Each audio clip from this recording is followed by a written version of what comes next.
Hi, I'm Jim Doti, and welcome to Dialogue.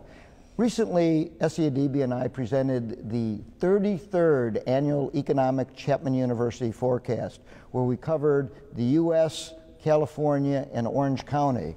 I know you're interested in the forecast, Christina, right? Well, I'm interested to be here today and have Essie make me laugh because I'm not feeling the love. I'm not feeling that we're really in a recovery, so I'm anxious to hear what's going on. Yeah, but you know the National Bureau of Economic Research officially declared we're in a recovery, so you don't believe them. Yes, I guess we're just not feeling it yet. Yeah. I don't think. Yeah. A lot of us. Yeah, why isn't it that we're not feeling that we're in a recovery, but we're in one, Essie? Because economists, when they mark the beginning and ending of recession, they're looking at a number of different variables. But majority of the people, average person, is looking at jobs and employment. So let's go back first. Let me remind everybody, a little bit of a brag. We were one of the first organizations that we said that the economy is going to dip into recession. And in fact, we marked it December 07 and it happened.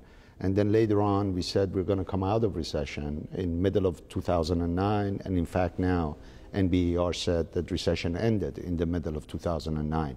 And since middle of 2009, we've been in recovery. Now, what do we mean by recovery? We're looking at real GDP. We're looking at industrial production. We look at retail sales. We look at employment also.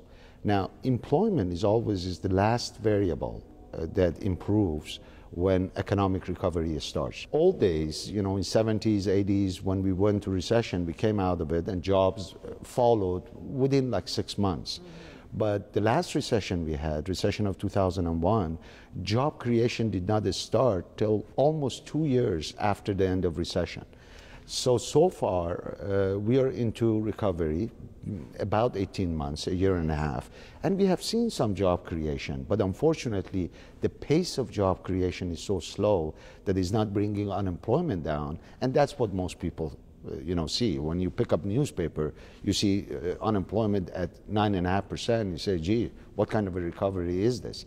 This is going to be a very, very slow-paced recovery as we see it, both at the national level and state level. And how does the tax deal that Obama created with the Republicans the package that we believe is going to go through, obviously, is extension of Mr. Bush's tax cut, which President Obama agreed to extend it for every class of income.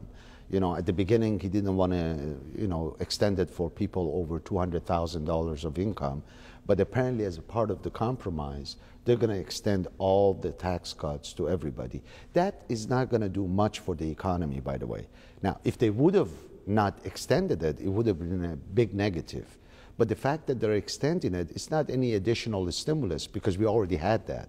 What is important as part of the package is that they're going to give reduction in Social Security payment by about 2 percentage points. That would be an additional stimulus. Let me give you just an example. If an average person is earning an average income of $50,000, right now they pay 6.2% of that in Social Security taxes, and employers match that. Now, they're going to bring that 6.2% to 4.2%, so there's a 2% saving here. So with the income $50,000, that person is not going to pay Social Security taxes for $1,000. That's a saving. And that would be a net stimulus. And obviously, if somebody makes $100,000, that would be $2,000 of savings. And of course, remember, one thing good about this is that Social Security taxes are capped slightly over $100,000. So it's not really applying to people with high income. So we believe that's a good idea because we need a little bit additional stimulus. And clearly extension of Mr. Bush's tax cut is necessary because we don't want to let taxes go up when the economy is so fragile. Will they get extended even further, do you think? They're debating. Okay. You know, they're talking now to just extend it for another 2 years and then wait and see what's going to happen. Well, you have an incredible crystal ball. That's why I asked. Yeah, I think probably, we have a major fundamental problem at the national level. We went through a whole bunch of we went through a whole bunch of stimulus. You know, we started with $842 billion, and people forget that was a B. And now extension of tax cuts, and government is spending all over. So there's a trade-off here. Whenever you extend taxes or reduce taxes, you're creating deficit. And the deficit could be a serious issue long run. So the reason I say they probably stick with the 2 years, because they have to come back and more or less address the issue of deficit and debt. And probably that would happen next year or the year after. And then we see if the taxes are going to completely change, because there are some people that they say we need the fundamental changes in our tax codes.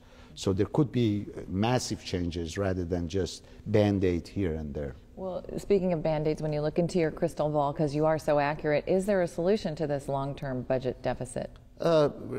Yes, there is a solution, but the solution is painful. Whichever way you look at it, nobody likes pain, and especially our public servants. You know, they're thinking of elections, so they don't want to. They don't know pain. They don't want to cause any pain. But the reality is, we're overspending, and we have made promises to people, different group of people, whether they're retirees or people who are getting Medicare or Medi-Cal. We overpromise to people, and unfortunately, we don't have that tax-based revenue to fulfill all of these promises. So we have to become a little bit more sincere and honest to people and say, hey, we cannot do that. We have to either cut back benefits or we have to pay in form of higher taxes. Well, now, Paul Krugman from the New York Times in Princeton says that what we lack is, or we're lacking in total aggregate demand, and in the absence of consumer spending, we need more governmental spending, at least in the short run. Yes. Do you agree with that then? First of all, he's right in terms of aggregate demand, because when you look at the aggregate demand, the spending at the national level comes from 4 different sources: consumer spending, government spending, or international trade, and investment. We know investment is going to be very dismal, partly because the construction industry is in slow. It's not recovering as it did in previous recoveries. So investment is more or less is going to be flat or little up because of capital spending that businesses are doing. Government sector is increasing spending at the federal level, but the states, we have a whole bunch of states that they have budget problems, so they cannot spend as much. Yes. Exactly. Export market is improving, which is very good for us, but at the same time, we're buying quite a bit, so net export is not helping. No. So consumers are the key. We need consumer spending to at least increase by about 2, 3, 4 percentage points. And typically, by the way, when you come out of deep recession, consumer spending would grow 5, 6 percentage points. We don't see that, but we need at least 3 percentage point increase in consumer spending to keep at this recovery phase and get the GDP grow by 3%. So what Krugman is suggesting is that maybe we should spend more money to help consumers, to keep up. But again, we go back to the trade-off. Who's going to spend that? Federal government, because the states don't have any means to spend any more money. So the problem is, again, becomes, short-term gain versus long-term pain. And there is a debate among economists. Later, right? But 3%, as we noted at the forecast, 3% or 3.5% real GDP growth is really not enough to bring unemployment down rapidly from almost double-digit levels. And so at Krugman, and very seldom do we ever agree with the Keynesian economists. But in this case, I would, and that is, in fact, in answer to a question at the forecast about what we would recommend, I responded that we need another government stimulus because I don't think we spent the first $780 billion correctly. But if we had another, let's say, $300, $400, or $500 billion stimulus directed solely at construction spending for infrastructure, not housing where there's an oversupply, but in things like rapid rail, highways, hospitals, educational institutions, energy, airport facilities, transportation-related infrastructure spending, we would be making a long-run investment, and most importantly, bringing back unemployed workers who are not building homes because there's no demand for housing because of the current oversupply. The problem, though, although we believe that's probably a good idea, I don't think it's going to happen, partly because we have a change in Congress, as you know. Now the president doesn't have the majority in both houses, so in all likelihood there would not be any additional stimulus spending coming in. And in fact, I was actually surprised with the 2% decline in Social Security. You know, that is a stimulus. It goes to consumers. Of course, the question is, are they going to save? Are they going to pay down debt? Or they're going to spend? But even if you assume 50, 60% of that is going to be spent, that should give us some confidence moving forward. But without that stimulus, that means we're not going to forecast of a slow, maybe marginally higher pace of recovery than what we had last year, which was 2.8% growth. We're forecasting 3.5% growth in real GDP in 2010, and that's the national level. Yes. But what the Chapman forecast is really well known for, because no one else does it, at least with an econometric model like we do, and been doing it now for 33 years, is the local area. Orange County and California, and we know California is in tough situation in terms of the budget. But before we get into the California budget situation, Essie, you presented a very compelling, persuasive analysis of what's going on in California and Orange County, and you see some room for optimism, don't you? Yes, I believe so, particularly for Orange County, more so than the state. Orange County underperformed when we went through the recession. Proportionately, we lost more jobs than the state, and the state lost more jobs relative to the national economy. Part of it was, it's understandable, we were disproportionately dependent on construction sector, and in Orange County, particularly in mortgage industry. We were the capital of, subprime lending. And demise of those two industries damaged Orange County's job, basis significantly. And we started losing jobs in sectors that normally do well. For example, professional business services sector in Orange County. That's an important sector that consists of, attorneys, accountants, architects, and we lost massive jobs in that sector. And as a result of that, our overall performance was worse than the state and the nation. However, having said this, I think we're coming out stronger than the state and the national economy. If you look at our statistic that we follow, the job creation. Orange County started creating jobs actually in the middle of 2010. And we have been creating jobs at the rate of over 1% compared to last year. The state is not doing that, and even the nation, we're not showing that statistic. And part of it is because I believe strongly that our businesses are very conservative, and they shed employment. They got a little nervous, and they really shed in massive number of workers, laid them off. And now as the economy picks up, they're realizing they have overdone it, and the productivity is not going to solve the problem. They squeeze more out of their existing workers. It's not going to solve the problem, so the hiring is picking up. However, it's not going to be a broad-based. When it comes to the state, there are certain areas of the state that are doing well. For example, Orange County, I mentioned, San Diego. And if you go up north, in San Francisco area, Bay Area, even Oakland is doing much better. But the problem for the state is Inland Empire, which is a huge drag, mainly because they depended so much on construction, and then Central California, which is again pretty much was dependent on construction, and even Sacramento area has the same characteristic as Inland Empire and Central Valley, with the exception of a state government, that is not cutting as much. So I think Orange County is going to come out of recession. It did, actually. I think we came out. So speaking what you raised at the beginning of the show, that where is the recovery, I think the average person would see or feel a little bit more confident when they see these job numbers to become reality. So talk a little bit about after that 10-minute answer to my question, I think we all need a little bit of a break here. My head is cloudy after hearing all of these thoughts, and I was thinking as you were speaking about your dog Buddy, who was on our show last time, and during your answer, very similar, a very similar 10-minute answer, I remember Buddy yawning.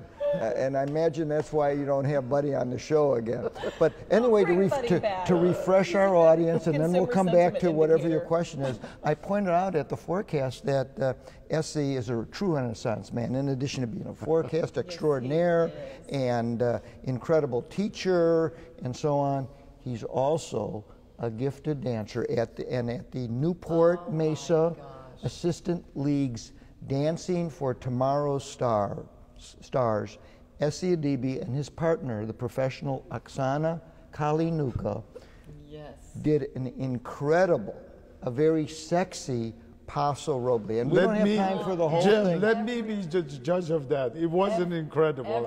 I did really my utmost. Well, let the public, Every woman loves a dancing let the man, public, Essie. let the public be the judge, because unfortunately we can't show the whole dance. But here's just a few snippets of Essie dancing with Oksana. Oh, fantastic. Este baile que es una bomba, para bailar esto es una bomba, para gozar esto es una bomba, para menear esto es una bomba, y las mujeres lo bailan así, así, así, así todo el mundo, una mano en la cabeza, una mano en la cabeza, un movimiento sexy, un movimiento sexy, una mano en la cintura, una mano en la cintura. Un movimiento sexy, un movimiento sexy. Oh, Essie, I have a weak spot in my heart for dancing men. My heart is palpitating. Gee, that was tough. You know, the practices. I know you've done it. I know Jim has done it. The cause was great. Great It cause. is, it They do is. great. Cause, Newport yeah. Mesa Assistance League. They do great work. I was But in. by the way, Jim, Yeah. my belly is exaggerated in the dance. You know? I didn't see any belly here today. That was a satin shirt. That's it. Oh, satin will do that to you every time. Always. Well, you know what? Jim always asks the really intelligent questions, Essie. So, although this isn't original, I heard it on CNBC this morning, and they said that an extremely important skill set of the future is learning how to play video games. So, should I stop getting mad at my children for playing video games and encourage them, and maybe I should even sit down and learn how to play video games? Actually, that's a good question, because that's one area, is a growth area. You know, in Orange County, we have noticed some producers of games. That's a growing sector. So, I mean, your children should study first and then play those games. But that's a growth area. So, and very many people ask us, by the way, what sectors are going to do fine, you know? Yes. Because we know construction is going to be lagger, and we know mortgage industry is going to be recovering very slow, but we are healthcare is going to do fine, and part of the reason obviously is because it's independent from economic cycles. We're getting aging and we need more care. Then I don't know about you, but I'm not aging. So there are exceptions. And then private education. A good example is Chapman. You know, our enrollment is going higher and higher. We are hiring a bunch of people because people are retooling, going back to school. Right Professional now, business services, the one that I mentioned, that it was really a big drag, is coming back. I mean, we're seeing hiring accountants, even legal field, architectural firms are gearing up for future. And in addition to that, which is very interesting, we're seeing retail sector is coming back. And very many people ask us, I mean, why retail? Why consumers are spending? Where do they get the money? I mean, unemployment is so where high. did they get the money? Yes, No, right but now. you know, it's very interesting. Most people concentrate on unemployment rate, which is roughly, 10%. But 90% of people are working. The last couple of years, the employed workers were so nervous about the state of the economy, whether they're going to keep their job or not, that they pulled back spending. They were very cautious, right. saving more and being careful. Is that part of consumer sentiment? Is that Exactly, what that's all about? exactly. And you probably have seen our consumer confidence that we did for California is at the highest level. It is? Yes, to the level of third quarter of 2007, I before must be recession. lagging then. No, I'm sure you feel a little bit better. No, they you didn't should. ask me. And the reason for it is kind of obvious. The fact that people hear recession is over, they kind of say, gee, I survived. Yes. And if you feel the economy is growing, even very gradually, that pent-up demand kicks in. Somebody wanted to buy a flat TV last year and said, hey, let me wait. Somebody wanted to buy a gift for himself, and he said, let me wait. Yes. So we think consumer spending is going to come out because of that improvement in general economy and consumer sentiment, and that should help retail employment. And with that, you're going to get a little bit of pickup in other sectors, such as wholesale trade, transportation, and so forth. So overall, I think we are at the very early stage of job creation. Notice I'm not using recovery anymore, because we were in recovery phase. Yes. Now it's an earliest stage of job creation. And barring any unexpected event, this should continue. What about housing prices? I know there are a lot of people out there that are seeing some great housing deals out there. Even vacation homes. They're looking at Mammoth and Park City and Aspen and seeing these homes being, condos being unloaded at fire sale prices. Is this a good time to buy? It's a very good question, and we have to be very careful, I think, to distinguish between different price range. First of all, we will not get any meaningful recovery in housing market and meaningful improvement in home prices till the job creation gain momentum. Remember, we lost lots of jobs, and jobs are extremely important for housing demand. So when is that? Which one, the jobs or housing recovery? Well, but they're related. They're very related. Look at it this way. Population is increasing. Let me just go back to the base. Are we still, is it? Okay. Population is increasing. Okay. Now, for people to buy, that's a potential demand for housing. When population increases, people need dwelling units. They need to live somewhere. But for potential demand to become actual demand, people have to get a job and then household formation to take place. What do I mean by that? I have 2 kids at home now living with me. For them to buy a home, they have to get a job. Or they have to come to you. Or with my help, they can buy a home and leave the house. So job creation is a prerequisite for housing recovery, and that's what we're lacking right now.